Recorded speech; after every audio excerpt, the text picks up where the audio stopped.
Hello and welcome to the CeBIT Studio Mittelstand. Today we have an international broadcast for you, and it has the topic European SMEs have to consider themselves as innovation drivers. For this purpose we have four very excellent guests, and I will start to your left, who is Mr. Hubert Cotoni. Mr. Cotoni is Head and Regional Business Development at the EIF.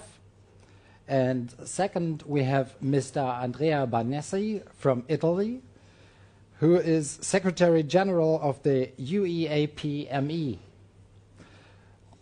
Third, we have Mr. Nitan Patak, Investment Manager in the Venture Capital team of the EIF as well. And last but not least, we have the only lady in this round, who is Dr. Berbenni-Rehm, the Chief Executive Officer of PROMIS. Welcome to this broadcast. Well, let's start off with the first thesis, which is future-oriented corporate governance needs future-oriented technologies. Mrs. Rehm, why may the simple and manageable access and processing of complex information be business-critical factors for SMEs nowadays and in the future?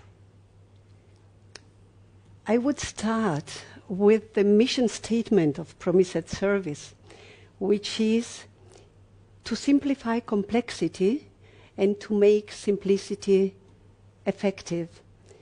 In these 5 words, we have a whole program that will keep us busy in the next years, because we need, and our society is in need, to optimize, to find simple structures and rules that allow people, particularly as us as SMEs, to find the answer to the questions at a fingertip.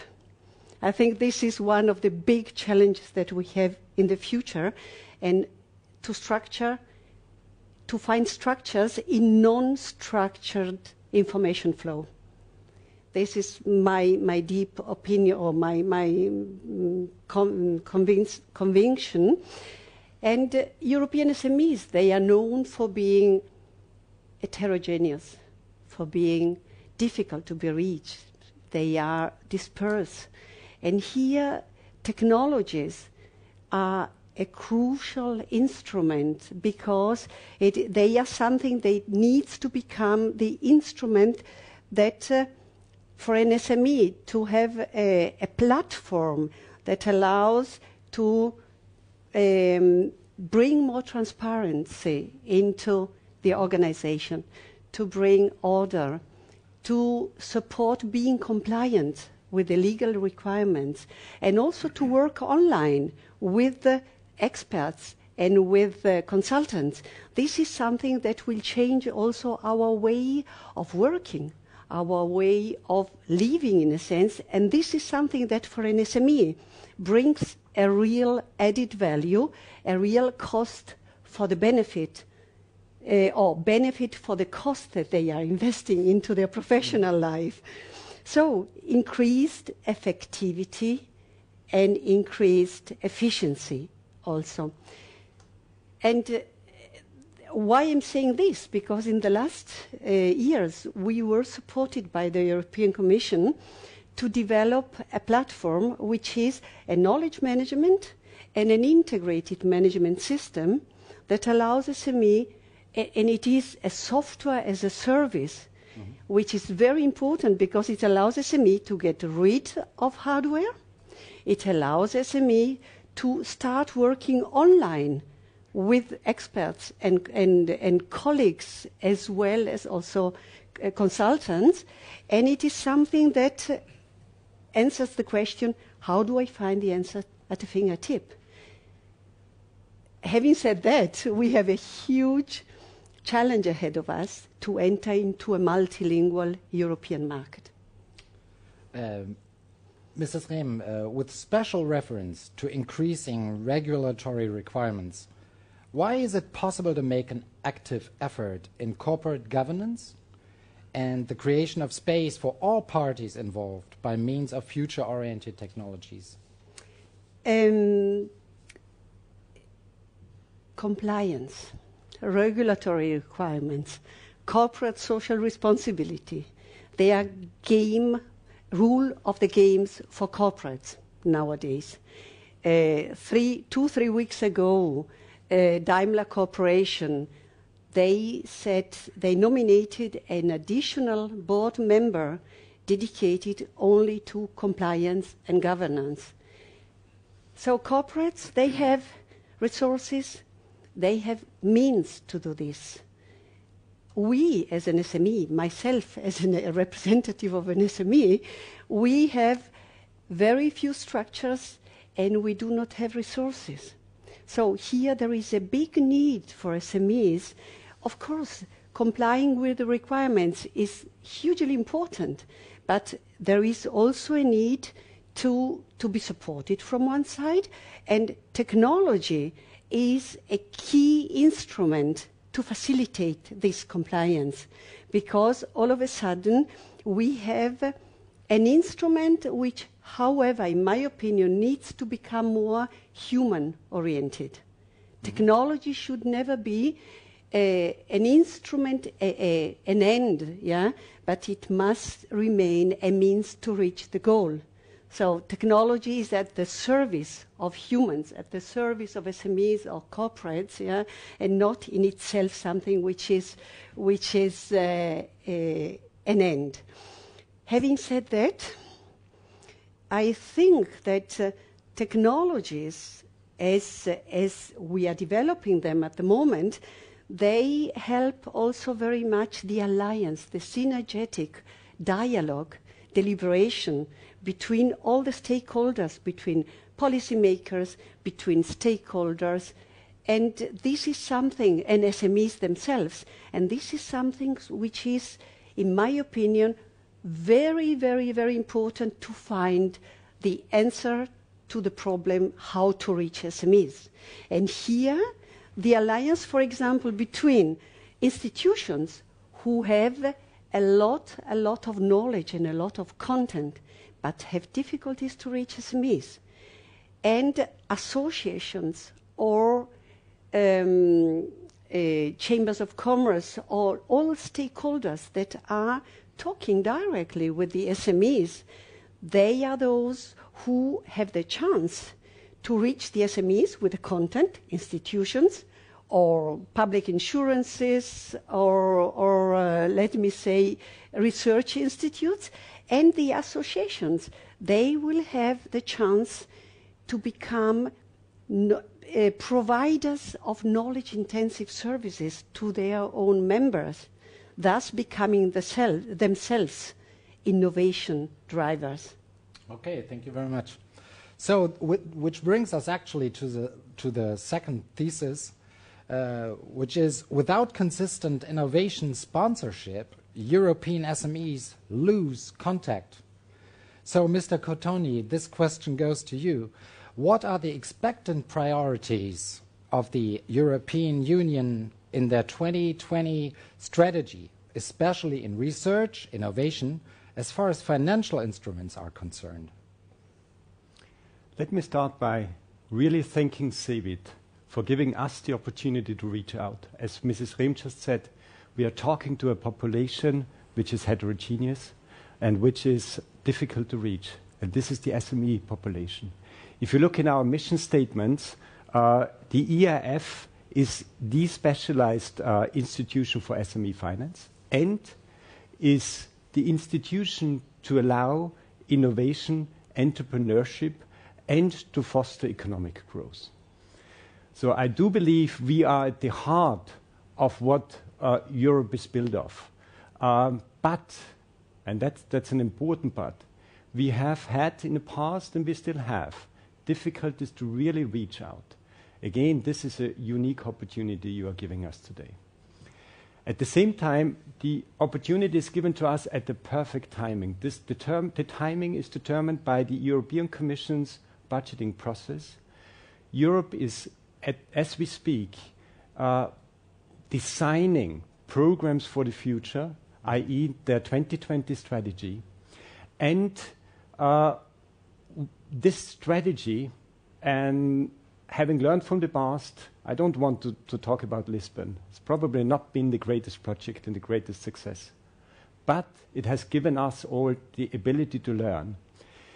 The strategy 2020 is driven by 3 big taglines. And the taglines are smart, sustainable, and inclusive. What does that mean? Smart, indeed, is that we have to focus on innovative SMEs, to really bring them together and bring the best out of SMEs. The sustainability obviously talks about energy efficiency and inclusion. That's equally important, because I would like to go back to Mrs. Rehm when she said it's difficult, it's heterogeneous. We have to think about Europe as regions. This is not one size fits all. Europe had to learn this in a difficult way. Europe is very heterogeneous itself and has great capabilities in its regions. So the regional aspect is what we have to foster more and more. And whilst understanding regions, at the same time, we will have to understand better the sectors within these regions. And this is going to be the main focus of the strategy 2020, i.e. not one fits all. We have to look at regions. We have to look at sectors. And that's important, we have to cooperate. We, unfortunately, also amongst us IFIs, supranational institutions, often we seem to have a competitive environment instead of trying to cooperate and bring the best synergies out in help of SMEs and fostering the future. Thank you very much. Mr. Patak, this question goes to you. How is the EIF contributing to scaling up the VC ecosystem in Europe?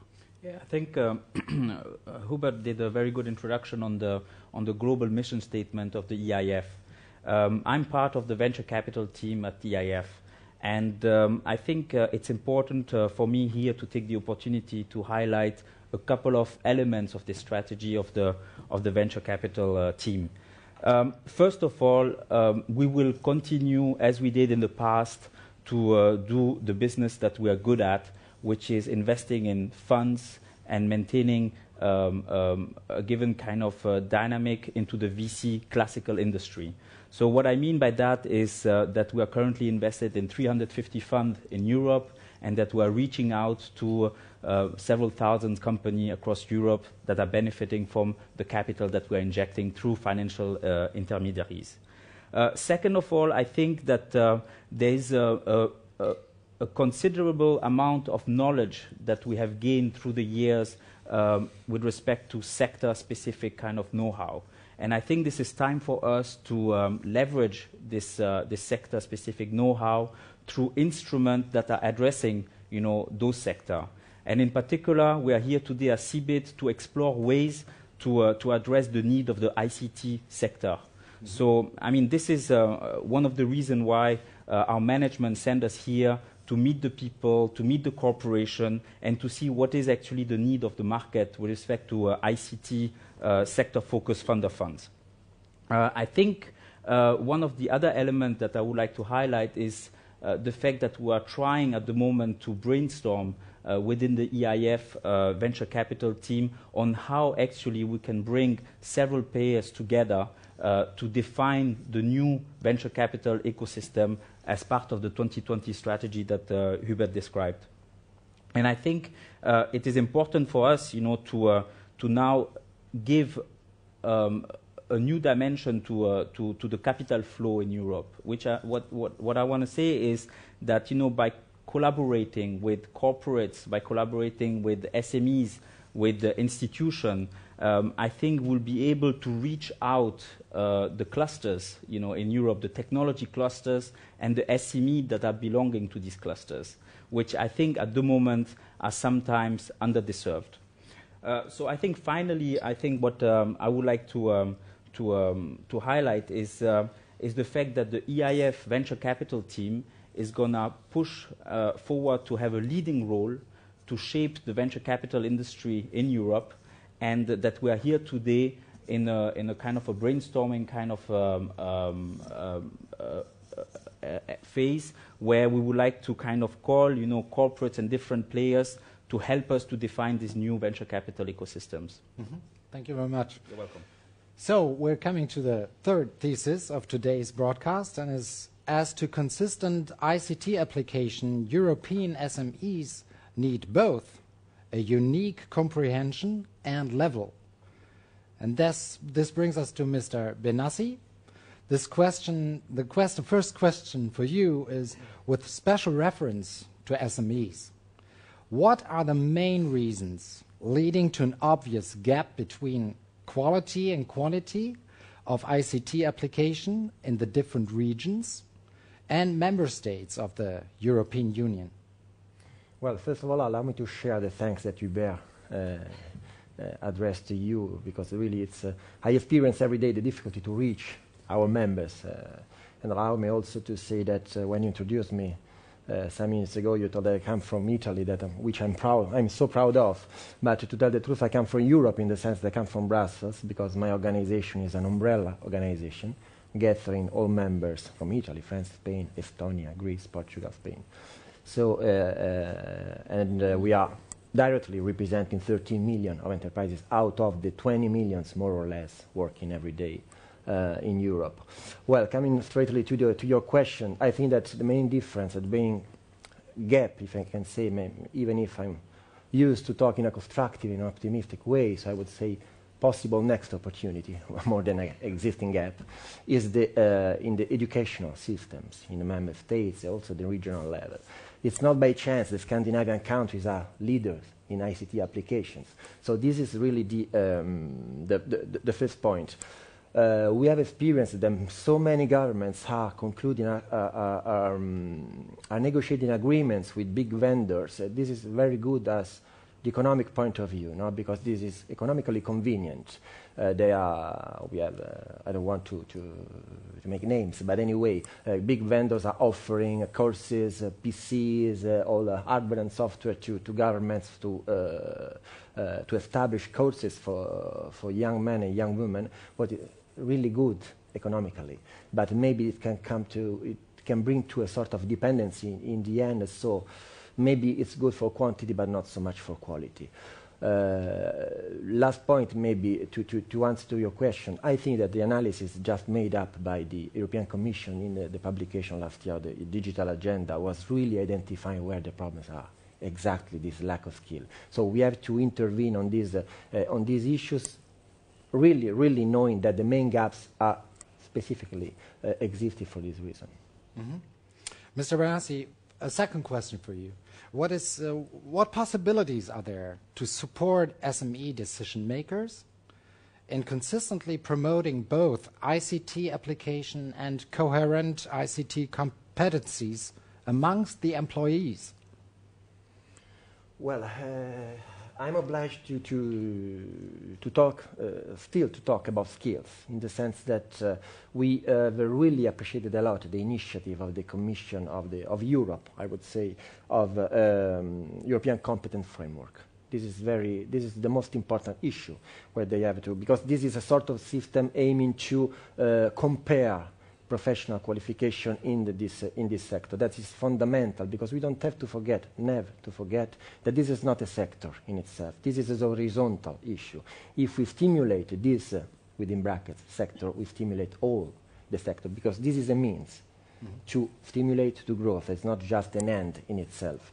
And so this is very important, even down there we experience the problem that we are unfortunately used to experience every day in other issues, that even these competence framework are not so fit for SMEs. They are just fit for bigger companies, where they are specific men or women dealing with issues, responsible of a department dealing with the issues. When we talk about SMEs, we are talking of a Europe that is employing, on an average, in their company, 6 employees, and most of them the owner of the company is the responsible for marketing, responsible for everything, for export, the responsible juridical experts. So anyway, this is the real problem. So as WEAPME, we have also an organization, sectoral organization called SMEs that are very active in this sector, even if it's not a real sector, as I was telling before. And we are trying to, thanks to the help of the Commission, we just got a project dealing with this. We are trying to adapt this competence framework to the exigencies of SMEs. So now I cannot already give an answer, a concrete answer, because we are going to present the final results in July. But really, we are working very well on this, and we are trying to really adapt this competence framework in order that they can be comparable among the countries. Okay. Mr. Benassi, a third question for you. Ready for this? Okay. Modern ICT technologies accelerate business is a message, both simple and abstract. How can it be practically visualized to SMEs? You just have to read the last page of Digital Agenda. I don't want to be the defender of the Commission because I am attacking them every day. So this I'm not can be accused of this. But really, it's identifying the real problem. They identified 7 problems, 7 pillars that are really structural problems. But the secret that you can read among the lines, at least I read it in this sense, is advertise. In the sense that let's inform all people, and for this reason I was sharing that thanks to you, because this is a unique opportunity, and I hope we can reply this in the future, because we really, I was talking before about a lack of skill, but it's also a lack of information, a lack of, I read some figures in this analysis that are still astonishing. 30% of people in Europe are not using computer. I'm not talking about internet. Are not using computer, 30% of people. So these are the figures on which we have to invest our time. We try to do our best in WEAP, in our members' organizations. But this is the secret. Try to reach our SMEs, but also citizens, students, people, and make them able to connect, because they have the will, but they don't know how. Mr. Benassi, are there yet any concrete concepts in European policy promising a solution of these problems on short notice? If there are already, what do they look like? Yeah, not so concrete, because for a simple reason, it's concrete on paper. But as my colleagues that surround me today, that can be teachers in this issue, that we have really, really good policies in aiming to stimulate this sector. And there is one specific policy, and I hope that Hubert can share with me. Then the European Commission will present a proposal in the next month on how to dedicate a part of the social funds to to stimulate competence in ICT sector. I do agree 200%, if possible, to this. And but this is to demonstrate that on paper everything is good, but in these weeks and this month, Europe is negotiating with the member states the financial perspectives, to be in one word, money. Okay. If we have very good words, but without money, we can do anything. So political will from the member states, political will from Europe, that's already to be taken for granted, but now we need support, concrete support. Okay, speaking of support, and you were mentioning fund, money. Yeah. I would like to come back to you, Mr. Cotoni. What concrete concepts are offered by the European Investment Fund that you are representing, simplifying innovative enterprises' access to financial capital? Yeah. Thank you very much. It's a very important question, again, at the right time. Europe is built on the culture of receiving grants. And grants, as we all know, is not a good stimulator because it is not entrepreneurial. Something which goes for nothing has no value. Therefore, our role is to make money more smart. And that is what we are good in the EIF. Really turning budget money into risk capital for venture capital as well as for guarantees to allow private investors to invest alongside us, i.e. this leverage concept which you would never get by a grant. But if you and this is what we try to do now with the Commission programs. Inject risk capital, you will be attracting the private sector, and that is our goal. So leveraging on the resources, the public resources of the Commission, of the member states, that is what is the goal, what is our common goal within the Commission, within the institution of Europe, and obviously directed towards the SMEs in order to have really bankable projects which can be financed via risk capital. That is our big mission. Mr. Patak, Yes. one more question for you as well, of course. Please. Being prepared. Speaking of accumulated power, what is the role of European innovation collaborations in terms of accelerating in the research, development, and the commercial launch of innovations? So I think I will twist the question a little bit different in what are actually the means that we are putting to boost innovation in Europe. And I think as I said previously, we have some promising technology company in Europe in some clusters that are not visible and are not getting enough capital injections from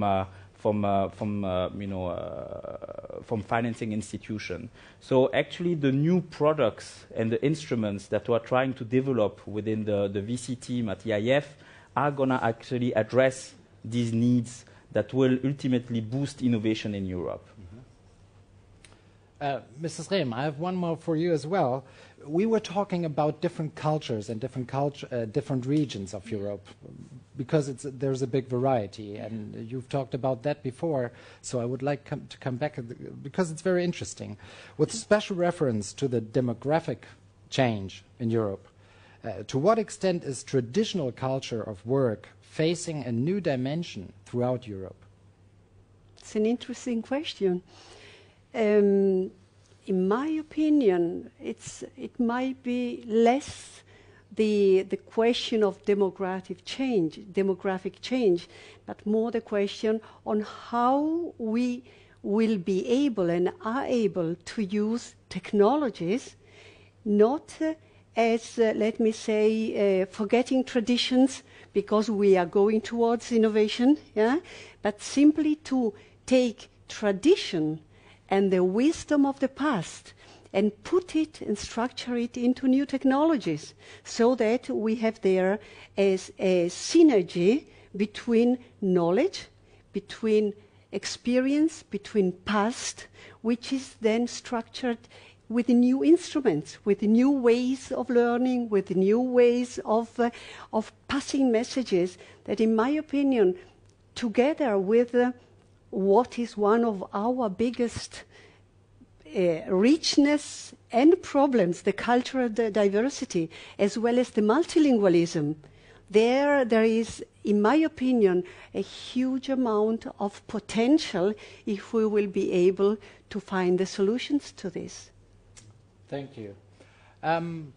Actually, for a last round, so to call, I would like to ask you, you've been on the CeBIT for quite some time right now. What is your impression? How do you feel? You were talking about trying to reach your members, get into contact with people, companies, so forth. Maybe you want to start, Mr. Cotoni. Yeah, thank you for allowing me to give you a bit of my personal impression. For me, it's really, it is a marketplace. It's a functioning marketplace. You see people really interacting. It reminds me almost a bit of good old Rome at the time.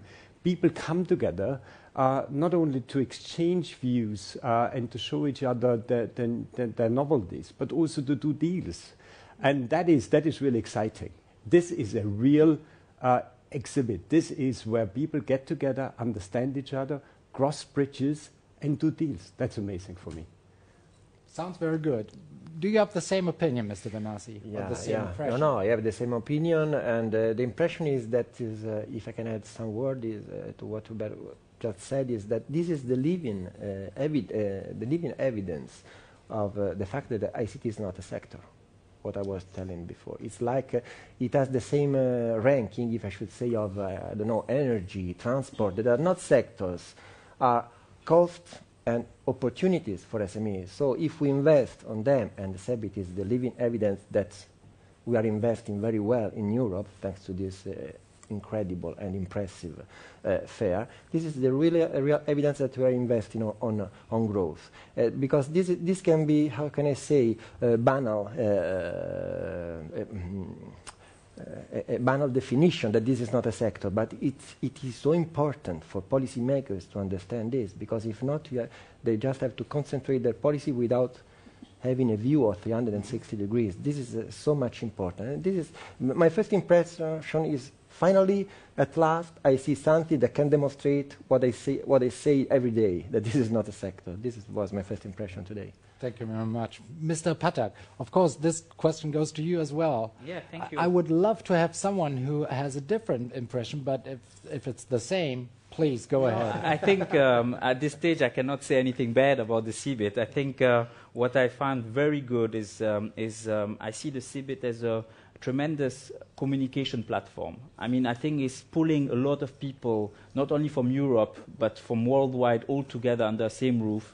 And the people are very open to do business and talk collaboration, talk technology, talk innovation. And I think these are all these themes that are very important to us at the European Investment Fund. So I think, as we can see also in today's debate, we have a wide range of people taking part and coming together at the CeBIT.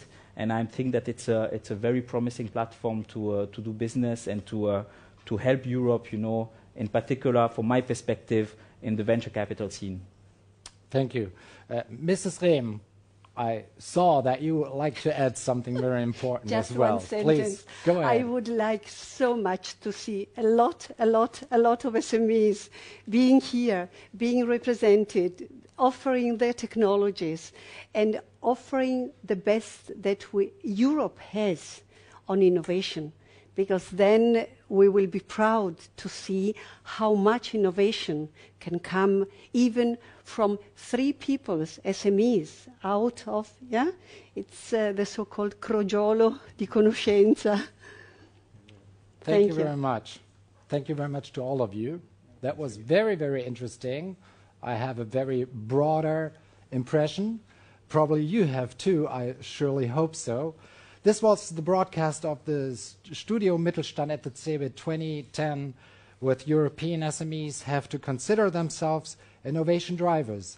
I loved it. I hope you loved it. Thank you very much. See you soon. Your Mark Sachser.